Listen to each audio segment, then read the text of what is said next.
আপনি কি জানেন, যারা আজ সফল তারা একসময় ভয়ঙ্করভাবে ব্যর্থ ছিল? ব্যর্থতা না পেলে সফলতা আসেই না। আমরা সবাই সফল হতে চাই, কিন্তু ব্যর্থ হতে চাই না। একবার ফেল করলে আমরা ভাবি সব শেষ। মানুষ হাসে, পরিবার হতাশ হয়, আর আমরা থেমে যাই। কিন্তু সত্যিটা কি জানেন? ব্যর্থতা মানে শেষ না। ব্যর্থতা মানে আপনি চেষ্টা করেছেন। যারা চেষ্টা করে না তারা কখনো ব্যর্থও হয় না, সফলও হয় না। ধরুন, একটা শিশু হাঁটা শিখছে। সে পড়ে যায়, আবার ওঠে, আবার পড়ে। যদি সে প্রথমবার পড়ে গিয়ে বলতো আমি আর হাঁটব না, তাহলে কি সে কোনোদিন হাঁটতে পারত? জীবনও ঠিক তেমনই।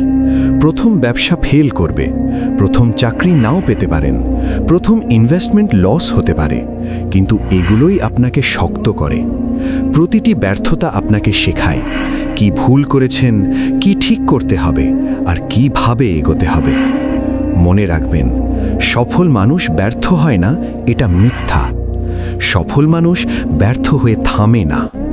তাই আজ যদি আপনি ব্যর্থ হন, হাল ছাড়বেন না, কারণ হয়তো আপনার সফলতা আর একবার চেষ্টার দূরত্বে।